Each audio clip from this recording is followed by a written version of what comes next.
नमस्कार, स्वागत है आपका और मैं हूं आपके साथ सपना दीपक मदेशिया। बुलेटिन का आगाज करेंगे। उत्तराखंड के मुख्यमंत्री पुष्कर सिंह धामी कोटी कॉलोनी टिहरी गढ़वाल में आयोजित तृतीय टिहरी वाटर स्पोर्ट्स कप 2024 के समापन समारोह में मुख्य अतिथि के रूप में पहुंच चुके हैं, जहां वह इस मौके पर सीएम धामी विजेता खिलाड़ियों को सम्मानित किया है। आपको बता दें कि टिहरी वाटर स्पोर्ट्स कप में क्वालिफाई करने वाले खिलाड़ी 38वें क्वालिफायर राष्ट्रीय खेल में प्रतिभाग करेंगे।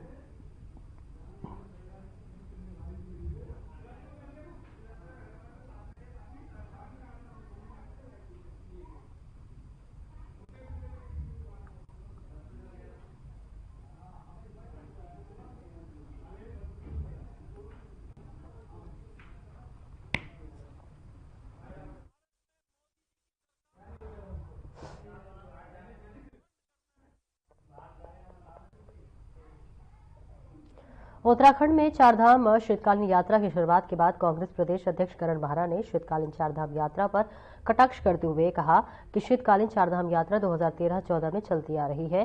सन 2014 से हरीश रावत के द्वारा गढ़वाल मंडल विकास निगम से वर्षों में होम स्टे में छूट देने की बात कही गई थी। साथ ही साथ हरीश रावत के द्वारा सब्सिडी भी दी गई थी। कांग्रेस के द्वारा तो उस समय लोकल उत्पादों जैसे मंडवा और झंकुरा जैसे स्थानीय उत्पादों से प्रसाद बनाने पर भी जोर दिया गया जा रहा था। आगे उन्होंने कहा कि शीतकालीन यात्रा को लेकर लोगों में उत्साह नहीं दिख रहा है। वहीं बीकेटीसी अध्यक्ष अजेंद्र अजय ने कहा कि प्रदेश में तीर्थाटन की अपार संभावनाओं को देखते हुए मुख्यमंत्री ने शीतकालीन चारधाम यात्रा का शुभारंभ किया है और इसी के लिए तमाम व्यवस्थाओं को भी जुटाया जा रहा है।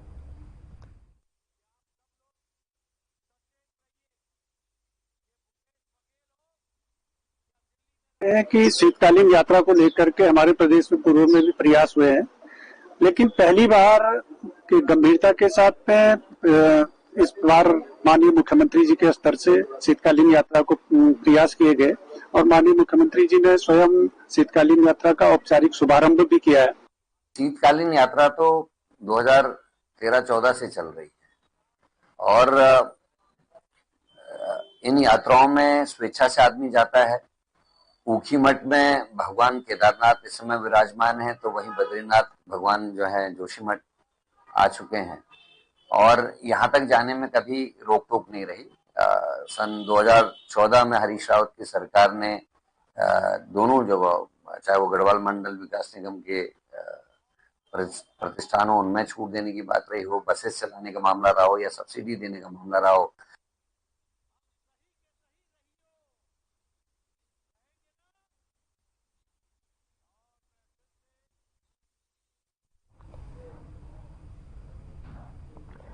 एनएसयूआई प्रदेश में सदस्यता अभियान चलाने जा रही है। आपको बता दें, भारतीय राष्ट्रीय छात्र संगठन ने देहरादून में सदस्यता अभियान को लेकर प्रेस कॉन्फ्रेंस की है। इस दौरान एनएसयूआई अध्यक्ष विकास नेगी ने कहा कि एनएसयूआई राष्ट्रीय अध्यक्ष वरुण चौधरी के आह्वान पर सदस्यता अभियान चलाया जाएगा। अभियान के तहत प्रदेश से 2 लाख छात्रों को जोड़ने का लक्ष्य रखा गया है और हर विद्यालय से निचले छात्रों को जोड़ने का काम किया जाएगा। उन्होंने सरकार पर निशाना साधते हुए कहा कि एक राष्ट्र एक चुनाव की बात करने वाली सरकार उत्तराखंड में छात्र संघ के चुनाव करने में सक्षम नहीं है।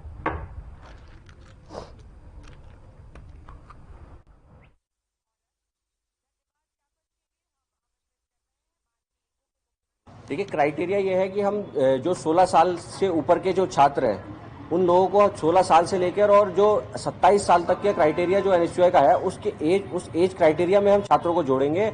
वो किसी विद्यालय और किसी प्राइवेट विद्यालय का छात्र होना आवश्यक होगा। ये हमारे क्राइटेरिया है, इसको लेके हम छात्रों के बीच में जाएंगे।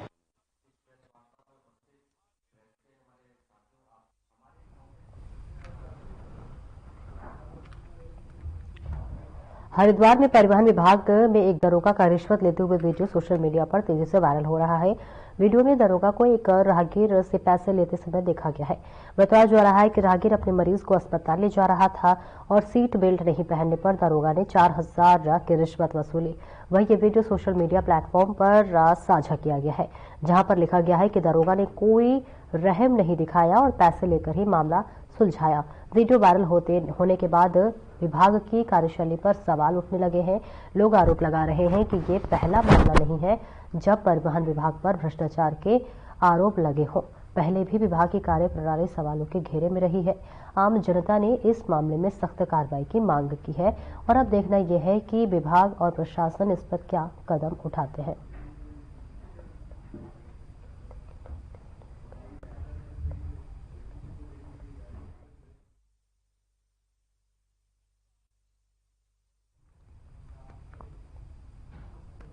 और हरिद्वार का ज्वालापुर विधानसभा के पूर्व विधायक सुरेश राठौर ने जन्मदिन को क्षेत्र के जो युवाओं ने बड़े ही उत्साह और जोश के साथ मनाया। इस मौके पर आयोजित कार्यक्रम में बड़ी संख्या में युवा, स्थानीय लोग और बीजेपी समर्थक शामिल हुए।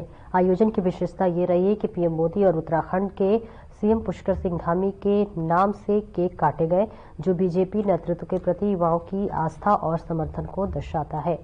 तो वही कार्यक्रम में दौरान क्षेत्र के विकास और राजनीति में युवाओं की भागीदारी पर जोर दिया गया। पूर्व विधायक सुरेश राठौर ने इस मौके पर युवाओं के जोश और समर्थन के लिए आभार व्यक्त किया।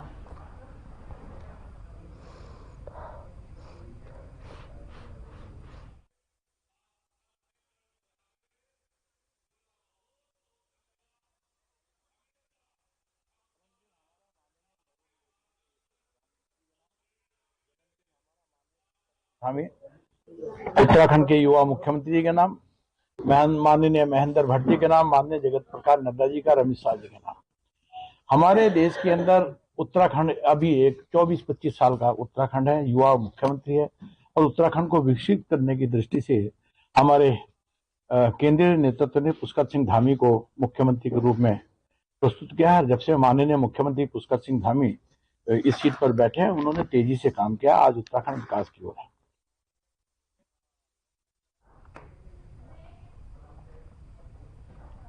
और रुको एक छोटे से ब्रेक के लिए चल लौटते हैं।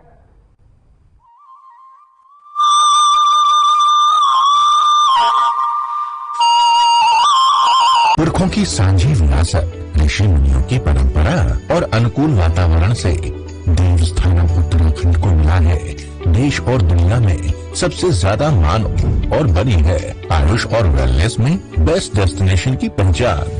We all came here to clean our 5 chakras and so far so good. We really enjoy it and I give my best wishes for the government of Uttarakhand.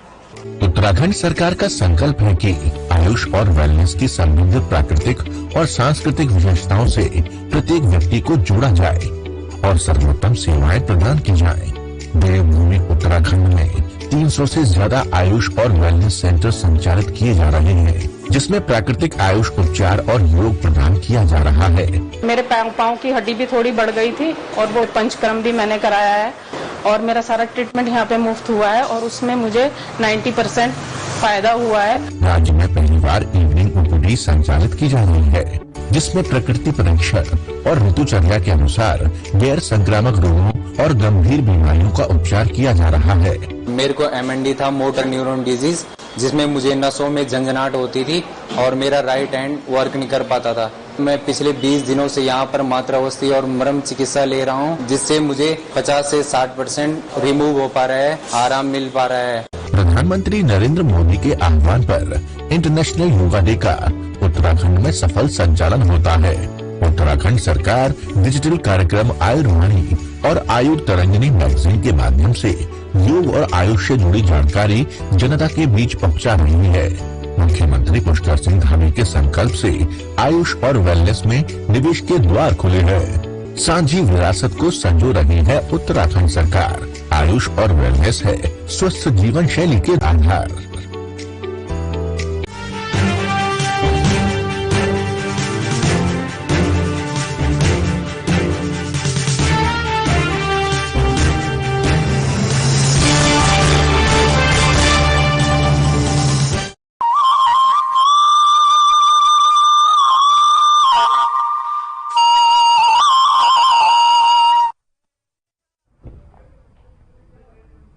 और ब्रेक के बाद एक बार फिर से स्वागत है आपका। खबरों में आगे बढ़ेंगे, जहां मसूरी नगर पालिका परिषद में संदिग्ध कर्मचारियों ने जो है संविदा कर्मचारियों ने संविदा कर्मचारियों को हटाए जाने की सूचना पर जमकर हंगामा किया और नगर पालिका प्रशासन के खिलाफ नारेबाजी की, धरना प्रदर्शन किया। विंटर कार्निवाल को लेकर स्वच्छता कर्मचारियों की नियुक्ति को लेकर निवेदिताएं आमंत्रित की गई थी और इसके बाद कर्मचारियों में भ्रम की स्थिति पैदा हो गई और नगर पालिका में कार्यरत 150 संविदा कर्मचारियों को हटाए जाने की सूचना पर बवाल मच गया। नगर पालिका परिषद मसूरी के अधिशासी अधिकारी तनवीर सिंह मारवाह ने बताया कि विंटर कार्निवल को लेकर संविदा पर कर्मचारी रखे जाने थे और जिसको लिए टेंडर आमंत्रित किए गए थे, लेकिन नगर पालिका में संविदा कर्मचारियों में भ्रम की स्थिति पैदा हो गई थी, जिसे अब दूर कर दिया गया है।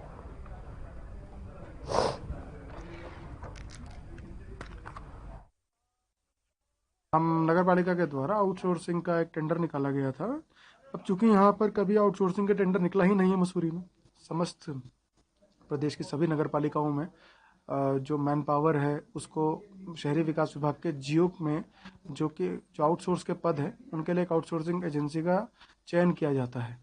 तो उसका टेंडर था ये, जिसके माध्यम से हमारे यहाँ पर्यावरण मित्र बहुउद्देश्य कर्मचारी रिक्वायरमेंट के अनुसार हम रख सकते थे, जो कि विंटर कार्निवल आने वाला है उसमें रखे जाते हैं। तो चूंकि आतिथ्य में अभी वो कीन के माध्यम से रखे जाते हैं कुछ कर्मचारी, तो कीन वाले जो हैं उनको तनख्वाह नहीं दे पाते क्योंकि उनके एग्रीमेंट में नहीं है, हम तनख्वाह उनकी बढ़ा भी नहीं सकते। ये बहुत ही दुखदायी विषय है। अभी हमारे जो संविदा के कर्मचारी हैं विगत 15 वर्षों से संविदा पे कार्यरत हैं और एक आस में है कि आगे इनका सेवाएं अस्थायी की जाएंगी, इस आशय पे ये लोग काम कर रहे हैं और ये अचानक अभी हमको पता लगा कि इन्होंने इसको संविदा को आउटसोर्सिंग के माध्यम से रखने का जो इनका मंशा है, ये कर्मचारियों के हक के लिए बहुत बुरा है और इनके शोषण होने की संभावना है। आंदोलन ये होगा कि जो संविदा कर्मचारी 15 साल से काम कर रहे हैं वो एक उम्मीद में है कि आगे कभी न कभी हम अस्थायी होंगे और एक सेवाएं उनकी अनवरत चली आ रही हैं, क्योंकि पालिकाओं में आवश्यकता है ही। और अखिल भारतीय सफाई मजदूर संघ का उपाध्यक्ष, प्रदेश उपाध्यक्ष, सब पूरा मामला है कि जो जितने हमारे संविदा कर्मचारी जिसे 15-15 सालों के बच्चों को लगे हुए उन्होंने भविष्य अपना खराब कर दिया नगर पालिका मसूरी में। आज हमें ज्ञात हुआ अभी थोड़ी देर पहले कि कुछ अज्ञात लोग बाहर से भी या लोकल भी इन कर्मचारियों को ठेका लेना चाह रहे हैं, इन्हें अपने ठेके में लेना चाह रहे हैं, पर ये हम बिल्कुल नहीं होने देंगे। हम जेल और आंदोलन करेंगे, नगर पालिका की सीट बजा देंगे, पर हम किसी कर्मचारी को ठेके में नहीं जाने देंगे। हम चाहते हैं जितने भी कर्मचारी 100-150 हमारे सिर्फ नगर पालिका में काम कर नगर पालिका के तहत ही चलते रहे। मामला ये है सर, हमारे जो संविदा वर्कर हैं, कर्मचारी संविदा, चाहे वो ऑफिस वर्कर हो, स्टोर कीपर वाला हो या फील्ड वर्क वाला हो, 2010 से 11 से जो अभी लगे हुए हैं, तो इन लड़कों को शासनादेश इनके ना होते हुए आउटसोर्सिंग में डाल रहे हैं।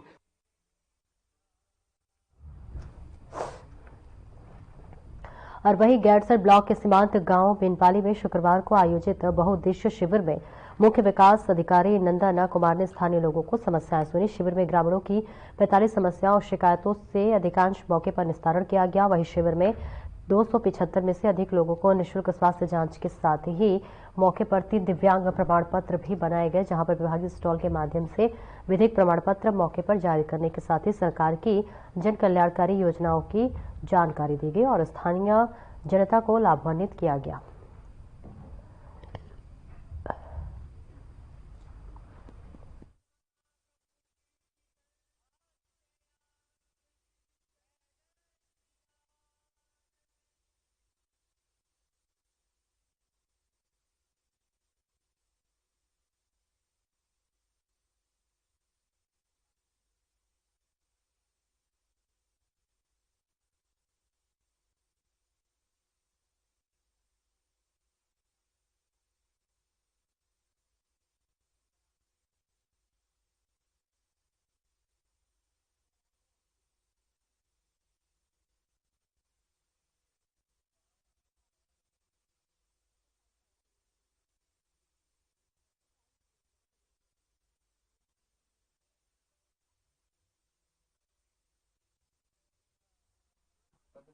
गैरसैंण ब्लॉक में पिंडवाली गांव में आज बहुउद्देश्य शिविर जो आयोजित किया गया है। 45 समस्याएं इसमें फीस का तो निस्तारण कर दिया गया है। 15 कुछ शासन स्तर पे हैं, उसको आगे और शासकीय स्तर पर उसको संयोजित किया जाएगा।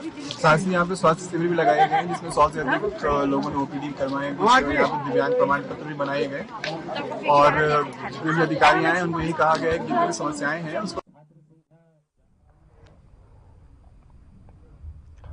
और वहीं रुद्रप्रयाग में स्थित चौपता हिमालय पर्वत श्रृंखलाओं के बीच जो है बसा एक अद्भुत स्थल है, जहां पर एक मनमोहक दृश्य मन को असीम शांति प्रदान करता है। चोपता के घने देवदार और ओक के वन, पक्षियों की मधुर ध्वनि और प्रकृति का आकर्षण आपको मंत्रमुग्ध कर देगा। मैं पुष्कर सिंह धामी आप सभी का शीतकालीन यात्रा के लिए देवभूमि उत्तराखंड में हार्दिक स्वागत करता हूं।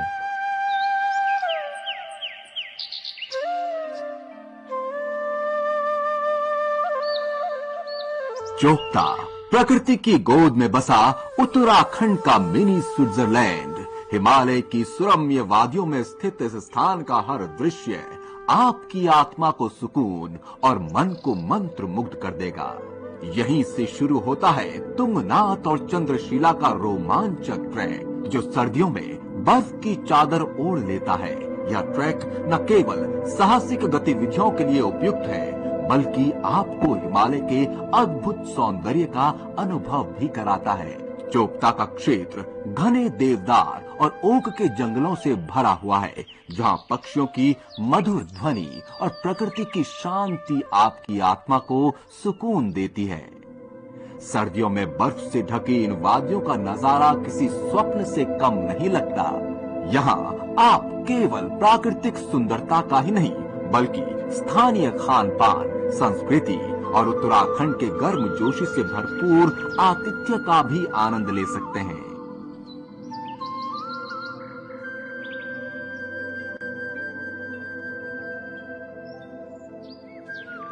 चोपता की शीतकालीन यात्रा एक ऐसा अनुभव है जिसे शब्दों में व्यक्त करना कठिन है।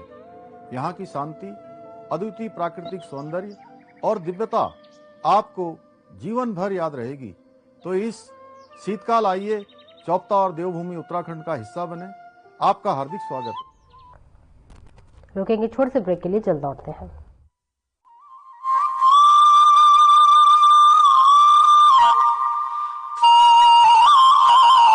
उत्तराखंड में बागवानी से सशक्त हो रहे हैं किसान, बन रही है उन्नत प्रदेश की विशिष्ट पहचान। मुख्यमंत्री पुष्कर सिंह धामी के संकल्प से किसानों की आय में जबरदस्त मुनाफा, फल और सब्जियों में पौष्टिकता, विकास के अंत्योदय सफर की कहानी लिख रही है।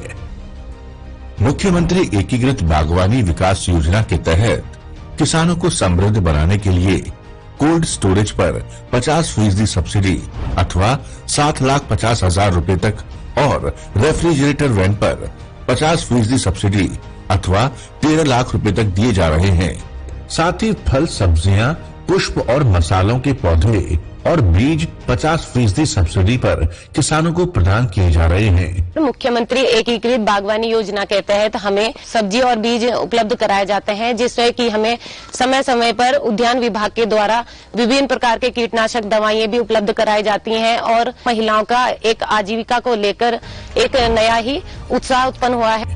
मुख्यमंत्री संरक्षित उद्यान विकास योजना में पॉली हाउस के अंदर सब्जी या पुष्प का उत्पादन करने पर किसानों को 80% तक सब्सिडी प्रदान की जा रही है। बाजार हस्तक्षेप योजना के तहत सी ग्रेड सेब और अन्य फलों को समर्थन मूल्य पर खरीदने के लिए व्यवस्था की गई है। फसल बीमा योजना के तहत फलों और मौसमी सब्जियों का बीमा कराया जाता है और सरकार किसानों को प्रीमियम की कई गुना धनराशि प्रदान कर रही है। हमने आम की फसल का बीमा करवाया था, जिसका 8 गुना प्रीमियम हमें सीधा डीबीटी के माध्यम से हमारे अकाउंट में प्राप्त हुआ। मैं धन्यवाद अदा करना चाहूंगा उत्तराखंड सरकार, मुख्यमंत्री श्रीमान पुष्कर सिंह धामी जी का। बागवानी योजनाओं से खुल रहे हैं समृद्धि के द्वार, किसानों को मजबूत बना रही है उत्तराखंड सरकार।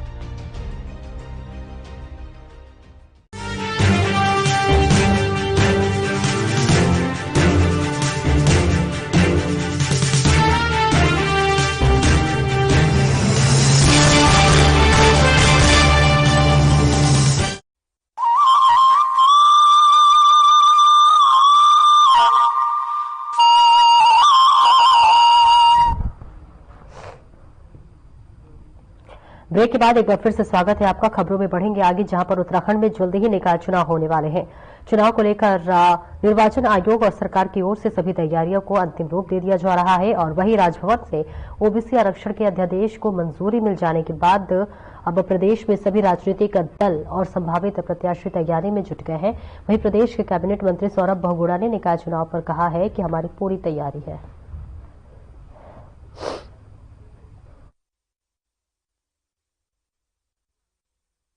सरकार पूर्ण रूप से तैयार है। पॉलिसी को जो है मुख्यमंत्री जी का अनुमोदन मिल चुका है और जैसे आपने बोला कि सारी तैयारी हमारी हो चुकी है। बहुत जल्द आचार संहिता लगेगी और मुझे लगता है जनवरी एंड तक हम चुनाव में वोटिंग कराने की पॉसिबिलिटी। कैसे जीत को लेकर कितना आश्वस्त है कि अब की बात किस तरह देखिए, लगातार भारतीय जनता पार्टी के सरकार के लोगों ने अपना विश्वास जताया है।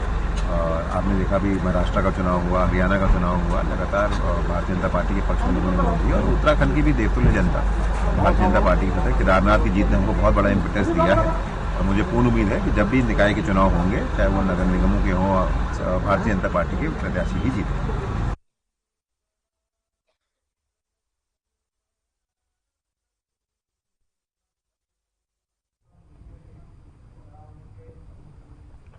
और बीते लंबे समय से देश में एक देश और एक चुनाव की अवधारणा को लेकर चर्चाएं चल रही हैं, जहां सत्ता पक्ष और विपक्ष अपने अपने स्तर से इसके लाभ और हानि का आकलन कर रहे हैं।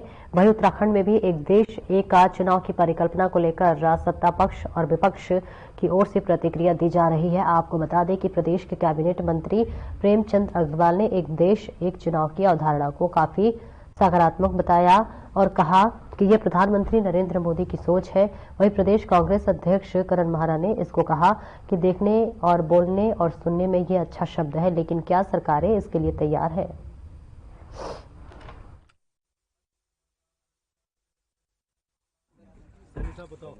यात्रा ऑलरेडी है। देखिए, सुनने में भी ठीक है और